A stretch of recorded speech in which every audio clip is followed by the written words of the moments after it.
Hey everyone, so today we're going to be talking about some really fun topics, important topics. First, we're going to talk about what happens if you get an appraisal and the appraisal comes in low. What are your options? What can you do as a buyer or someone who owns a home and maybe you're refinancing and the appraisal comes in low? We're going to go over all of that with you. We're also going to talk about some trends, interest rates, and all else real estate related. We'll go over some things with that. And then also 4 mortgage rules that used to be rules that you can change and not make rules in this climate that we're in right now. So a lot of interesting topics. Let's first talk about what to do if you have an appraisal. Let's say you're buying a property and the appraisal comes in low, or you already own the property and you're going to refinance, whether it's a cash out refinance, rate term refinance, or if you're going to be putting a HELOC standing for home equity line of credit, which is basically a checkbook that you put behind your first mortgage when you have a good bit of equity in your property. I've done that in the past to purchase different properties. It's a very good idea, in my opinion, if you do have equity in a property that you own. So if you're doing that and the appraisal that you do comes in low, what do you do? So let's first talk about what is a real estate appraisal. And the first thing I want to, share with you is remember, it is an opinion of value. So a real estate appraiser is giving his opinion of value on the subject property for you as either the borrower or the buyer. So so I'll give you a real definition. The process of determining an opinion of value for real property. What is a real estate appraisal? There are 3 types of appraisals. Okay. There is a cost approach. There is an income approach, and there's also a comparison approach. Most appraisals for buyers and people that are refinancing, they're going to go with the comparison approach because that's for residential real estate. So condos, single family, even 2 family, 3 family. Sometimes with a 3 and a 4, they can use the income approach because those buildings are being bought for income. So they will use the income approach with that. We're going to go over all 3. Okay. So let's go over first the cost approach.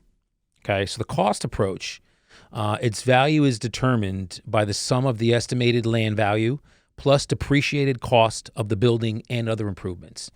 So when would you use the cost approach? Most commonly, this approach is used to value very unique properties and properties that don't generate income. Okay. So properties like schools and hospitals, and there's one more that I'm missing too, churches. So properties like that are very unique. They don't generate income. So what they'll do is they will appraise that on what it costs generally to just replace the building if the building was to go away, I guess you could say. So there's value in the land, and then there's also the structure itself. So the next approach we'll talk about is the income approach. And this value is determined by the income the property generates. So, and how we determine income, and for you investors out there, you'll know this. An appraiser is going to use the NOI, which is the net operating income, and they'll divide that by the cap rate, okay, capitalization rate. And that is most commonly used for properties that are being purchased for income generation. Okay, so you have multifamily properties, 4 and above, sometimes 3, but usually 4 and above, 4 units and above, will use an income approach. And mixed use properties where you have commercial space on the bottom and then residential above it. So you'll hear the term 3 over 1, 3 units over 1 commercial. You'll hear that term. So properties like that, and again, big office buildings that generate income, things like that have you're leasing out specific units. Those are all properties that will use the income approach. Okay, so that is another approach that is a real estate appraisal. Third one, and this is, again, the most common one you will get with residential real estate, single fams, condos, you know, 2-family and 3-family pretty much is the comparison approach, where that will be the discussion we're going to have today, as far as what you do when an appraisal, real estate appraisal, comes in low and you're using the comparison approach. Okay, and the comparison approach, it's determined by comparing similar type properties to the subject property, so the one that you are either buying or that you own and you're refinancing. So again, single fams, 2-fams, condo, townhouse, those kinds of things. And we'll also talk about, what you can do with the comparison approach, again, when this appraisal comes in low. So let's go over that. You have options here as the buyer or the owner, and we're going to go over 4 of them, okay? The first thing you can do, and this is the most common one that most people will do, and your broker can guide you with that, is you can appeal it. So what does that mean? You're going to appeal an appraisal. Now, this does take time and it takes effort, but it is possible. And I've seen appraisals that were not the best as far as accuracy be changed. The value can be changed. And there's different ways to do it. So the first thing you can do as the homeowner or the buyer is get a copy of that appraisal. Okay. Now, if you're refinancing, or even if you're making a purchase and you're buying a property, most lenders are going to require you to buy that appraisal out of pocket. It's called POC, paid out of closing. So on a closing statement, when you're purchasing a home, you'll see, ABC appraisals, POC $500, which means you paid that out of closing. So you're not getting deducted for that on the closing disclosure. So because you pay for that yourself, that's your appraisal. You have every right to ask that lender to get a copy of that appraisal. That's yours. So that's the first thing you'll do. Get a copy of it and review it. Look it over. Then what we're going to do is we're going to talk about adjustments, okay? Because there's net adjustments and there's gross adjustments. Fannie Mae and Freddie Mac, which is what most lenders will underwrite your loan to, because they're going to be probably selling it on the secondary market. They're not keeping it in-house. They're going to underwrite those to Fannie Freddie guidelines. Previously, Fannie Mae, Freddie Mac used to have a rule that your net adjustments couldn't be more than 15%, and your gross adjustments couldn't be more than 25%.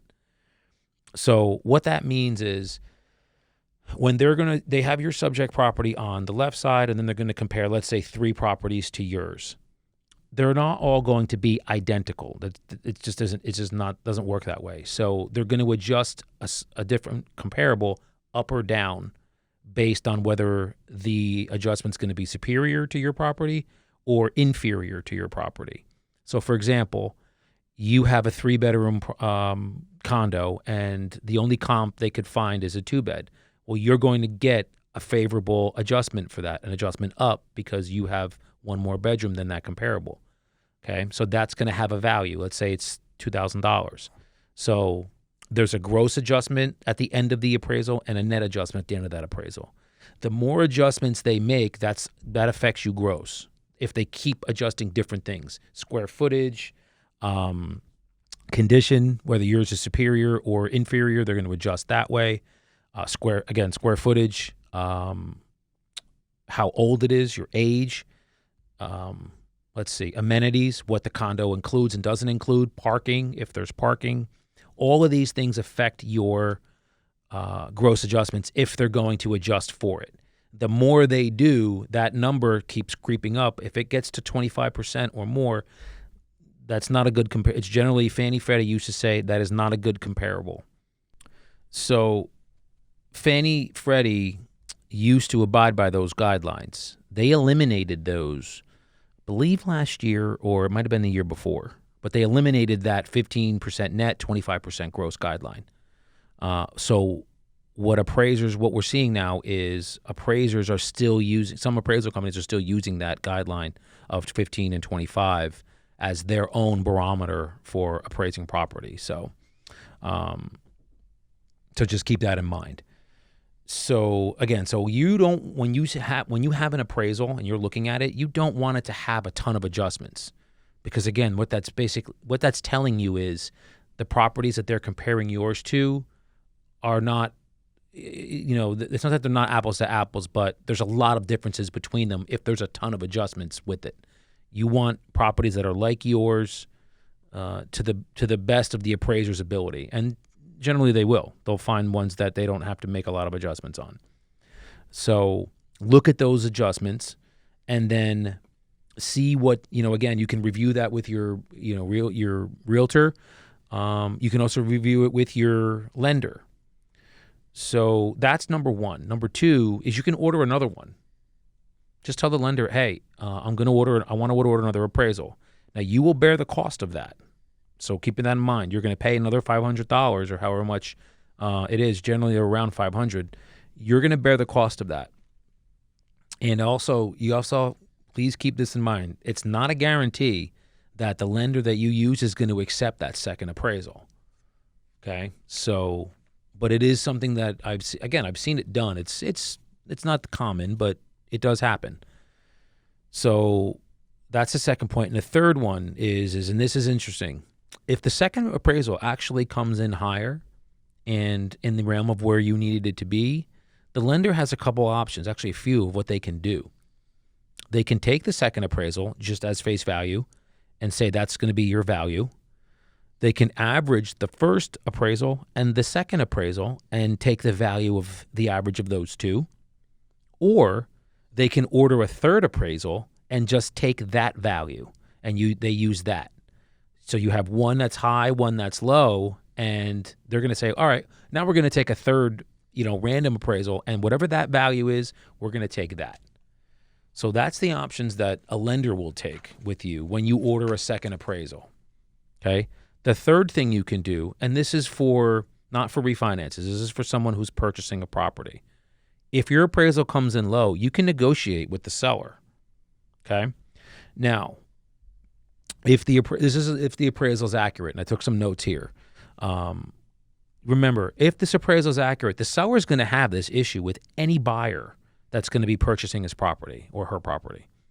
So if the property comes in low and it's a solid appraisal, doesn't matter who's buying the property. Any lender is going to come up with this value. So it's a huge risk for a seller to say to a buyer, no, I'm not negotiating with you. I'm just going to find somebody else, because you're going to most likely run into this issue again of this is what your property's worth if the appraisal is accurate. So you can negotiate in what we call, quote unquote, in good faith, to bridge the gap between the appraisal value and what you're purchasing the property for. Okay? Your accepted offer. If the seller is unwilling to negotiate in good faith, you as a buyer have a choice. You can pay out of pocket the difference, okay, of what say the appraisal came in 10 grand lower and the lender is only going to loan you up to that amount. You're short $10,000. You can pay that out of pocket if you really want that property, and it's the one that that you feel is going to be yours for however long you want it, and that's the one. That's the one. You can pay out of pocket the difference. It's been done, especially in hot markets like this. Or you have what we have as the fourth option is the buyer can just walk away. So very, very tough to do when you are this deep in a process, because most likely when you're purchasing, say this is your first property and you finally got it, you've outbid 7 other people, you're in process, and then the appraisal comes in low. You're like, damn. And the seller's not willing to negotiate. The seller says this is what it is, and I am the value is what it is. We're not negotiating. You put pen to paper for $600,000, and that's what I'm selling it for. I don't care what the appraisal came in at. It's a tough choice. It's your dream home. Lots of time. Listen, you've already paid probably. I know you paid already for the appraisal. You've paid for the inspection, which is $500 to $600. So now you're already into this $1,000 or more, and your lender generally will take an application fee up front to get the loan process started. whether it's $500 or however much it is, at that point, you're usually going to be into this transaction, more than 1,000, maybe less than 2, in that range. It's a lot of money to walk away from. So walking away is an option. It's hard. But if you really feel in your heart of hearts as a buyer that this property is not worth, and you don't see the value in what the seller is saying that he's going to sell it for, and the appraisal that you have is valid and accurate and solid, I've seen buyers walk away. So that's an option that you have as well. So all is not lost. Those are options that you can do when an appraisal comes in low. Have I seen appraisals come in low? Yes. In a market like this, have I seen them come in low? Very, very rarely. But again, it does happen. Keep in mind this, and I always say this too, and I share this with I have friends that are appraisers. One in particular that I've known a very, very long time, and he's as solid as it gets as far as just a human being. So I generally will always trust his judgment. I share with him and I say, listen, as well as I do, a property is worth what someone's willing to pay for it. You have to have, if 3 properties are are valued at, let's say, $500,000, and someone's going to be purchasing this property for $520,000. There's a natural appreciation. If an appraiser appraises that at $500,000, to me that's faulty, because you would never have any type of appreciation if every time an appraiser appraised property, it would appraise at what the previous sales are. How would you ever have market appreciation if that's the case? It can't be. Properties would never rise in value. So to me, that's how you get natural appreciation, is if I'm willing to pay $20,000 more than what the previous sales were 3 and 4 and 5 and 6 months ago, or even a year ago, yes, that's natural appreciation. That property should appraise at that number. Now, again, that is an opinion of mine, but I don't know any other way for you to have and experience natural market appreciation if 3 sales, the range of it is, 500, but I'm willing to pay 510 or 515 or 520 for a property. Not some pie in the sky number, 550, 600,000. No, I'm saying 1 to 2% more than what the properties were appraised for, or the comparables were before.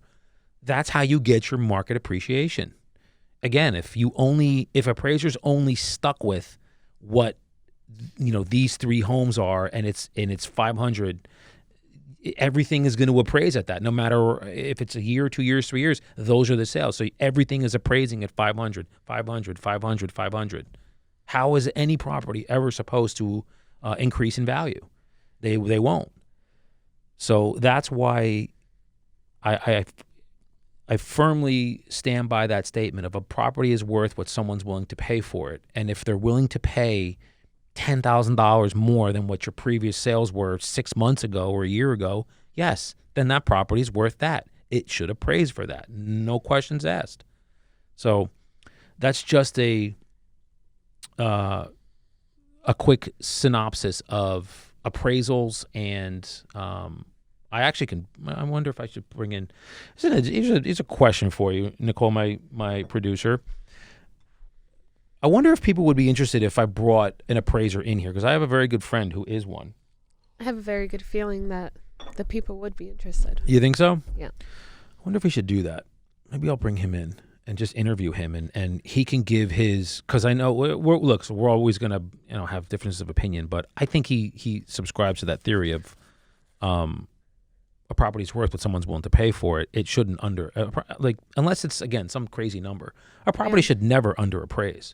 Shouldn't. Yeah. I think it would be great because, usually the first time people are meeting an appraiser or even being able to have these conversations, they're already in the process. Yes. And it's a little too late. So being able to have that knowledge ahead of time while they're exploring even the idea of home buying or home selling, or, I never even thought of that. It's a good point. It's a very good point. Yeah, because because think about it. They're already a month and a half deep into this process once that appraisal comes back, because that's usually the last piece of the pie for a buyer. I mean, and even somebody refinancing. If they're doing a cash out refi and they're estimating the value of their property at, we'll use a round number, 500,000, and they're doing an 80% cash out refi, and they're going to walk away and they need $120,000 to send their kids to college. And then this appraisal comes in and it's 440. That's a huge dip. That's $60,000. So that's a huge problem. So for them to understand, people to understand how an appraiser comes up with value, how he adjusts for value, how he picks comparables. Now, I happen to know this. They'll go, Fannie Freddie guidelines used to be a quarter mile away and within 6 months, 3 to 6 months. If they can't find comparables quarter mile away, 3 to 6 months, let's say they can't find them within a quarter mile, they'll go a half a mile out. If they can't find a half a mile, they'll go 3/4 of a mile out. And then they'll go a mile out. There usually is a comparable at that point. And then if they don't have one 3 to 6 months, they'll go 6 to 9 months. If they can't find one 6 to 9, they'll go back 9 to 12, but they're not going to generally go any much farther than that. They may need to go to another town to find it, but that's generally how that'll work. So, yeah, I'll reach out to him and see if he wants to come in. It's a good point. So, by wrapping this up, I will say, again, all is not lost. If you have a property, you're purchasing it, or you're refinancing it, and the appraisal number comes back, and it comes back lower than your estimation in a refinance, or what you're purchasing it for, your purchase price you're buying a property. Not lost, but these are some of the things that you can do. Okay? So if you feel like this information was really, powerful and informational for you, and, gave you a lot to think about, and you want to dive in a little bit more, let me know. Shoot me a DM, and what I can do is have a professional appraiser come in here. I will interview him. And if there's specific questions you want, or you're looking for, again, more info on how an appraiser finds comparables, his adjustments, things of that nature, how far out he's going, or, how far back as far as time, 3 months, 6 months, 9 months, things like that. If you want me to dive deeper into those kinds of subjects, more than happy to do that. Again, I have a 14, 15-year mortgage background as well. So I've read hundreds of appraisals and have a knowledge on that. But if you want, and I'm more than happy to bring a professional in here to do that, I can interview them. And if you have specific questions you want to ask, would love to hear your feedback. So shoot me a quick DM. Let me know if that's something you'd be interested in, and I will definitely make it happen. Hey, everyone. The best way you can support this podcast is by subscribing. If you feel that this podcast brings you value, if you're looking to continue your education in real estate and strengthening your mindset, some of the books and quotes that I read and share with you all, just click the subscribe button. Comment on these videos what you would like to know more about, because again, that's what I'm here for. So I'm here for you. And share it with somebody that you think maybe this podcast would benefit, and that maybe you would like to see join you on this journey. That's the Daniel Mesrobian podcast. Also, go ahead, follow and like us on Instagram and Facebook and TikTok. They're all at Daniel Mesrobian. And reach out to me. Message me, comment, tell me what you think, what you like, what you didn't like. And again, we really appreciate any and all feedback that you have, because you make this podcast what it is.